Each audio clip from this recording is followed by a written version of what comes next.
ಇನ್ನು ಪೌರಾಯುಕ್ತೆ ಅಮೃತಾ ಗೌಡಗೆ ಧಮಕಿ ಹಾಕಿ ಎಸ್ಕೇಪ್ ಆಗಿದ್ದಂಥ ಕಾಂಗ್ರೆಸ್ನ ಪುಡಾರಿ ರಾಜೀವ್ ಗೌಡನ ಪ್ರಕರಣ ಏನಿದೆ, ಈಗ ಅದಕ್ಕೆ ಒಂದು ಟ್ವಿಸ್ಟ್ ಸಿಕ್ಕಿದೆ.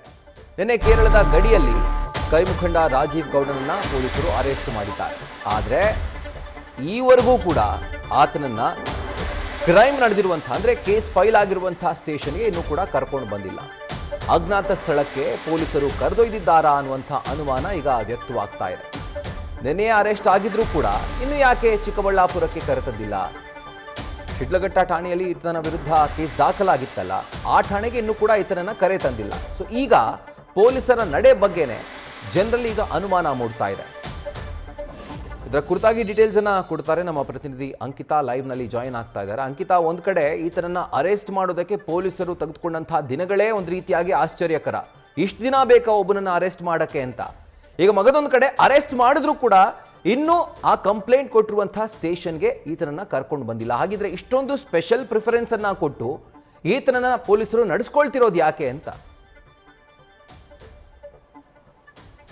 ರಾಹುಲ್, ಪೌರಾಯುಕ್ತೆ ಅಮೃತಗೆ ಧಮಕಿ ಹಾಕಿದ ಪ್ರಕರಣಕ್ಕೆ ಸಂಬಂಧಪಟ್ಟಂತೆ ರಾಜೀವ್ ಗೌಡ ಮೇಲೆ ಶಿಡ್ಲಘಟ್ಟ ಪೊಲೀಸ್ ಠಾಣೆಯಲ್ಲಿ ಎಫ್ಐಆರ್ ದಾಖಲಾಗಿತ್ತು. ಆ ಎಫ್ಐಆರ್ ಮೇಲೆ ಪೊಲೀಸರು ಆತನಿಗಾಗಿ ಎಲ್ಲೆಡೆ ಹುಡುಕಾಟವನ್ನು ನಡೆಸ್ತಾ ಇದ್ರು. ಫೈನಲಿ ಕಾಂಗ್ರೆಸ್ ಮುಖಂಡ ರಾಜೀವ್ ಗೌಡನನ್ನ ಈಗಾಗಲೇ ಪೊಲೀಸರು ಬಂಧಿಸುವಲ್ಲೂ ಕೂಡ ಯಶಸ್ವಿಯಾಗಿದ್ದಾರೆ.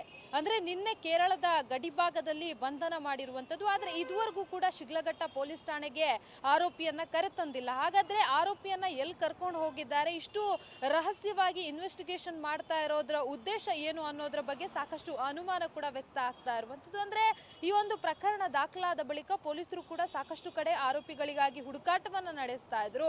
ಪ್ರಮುಖವಾಗಿ ರಾಜೀವ್ ಗೌಡ ಎಲ್ಲಿದ್ದಾರೆ, ಅವರ ಆಪ್ತರು, ಸ್ನೇಹಿತರು ಎಲ್ಲಾ ಕಡೆಗಳಲ್ಲೂ ಕೂಡ ತನಿಖೆ ಮಾಡುವಂತಹ ಕೆಲಸವನ್ನ ಮಾಡ್ತಾ ಇದ್ರು. ಅದರ ಬೆನ್ನಲ್ಲೇ ರಾಜೀವ್ ಗೌಡ ಎಫ್ಐಆರ್ ರದ್ದು ಕೋರಿ ಕೋರ್ಟ್ಗೆ ಒಂದು ಅರ್ಜಿಯನ್ನ ಸಲ್ಲಿಸುವಂತಹ ಕೆಲಸವನ್ನ ಕೂಡ ಮಾಡಿದ್ರು. ಆದ್ರೆ ಆ ಅರ್ಜಿ ಕೂಡ ವಜಾ ಆಗತ್ತೆ. ಅದಾದ ಬಳಿಕ ಪೊಲೀಸರು ಮತ್ತೆ ಆರೋಪಿ ಎಲ್ಲಿದ್ದಾನೆ ಅಂತ ಹುಡುಕಾಟ ಮಾಡುವಂತಹ ಸಂದರ್ಭದಲ್ಲಿ ಕೇರಳದ ಗಡಿಭಾಗದಲ್ಲಿ ಆತ ಇದ್ದಾನೆ ಅನ್ನೋದು ಗೊತ್ತಾಗತ್ತೆ.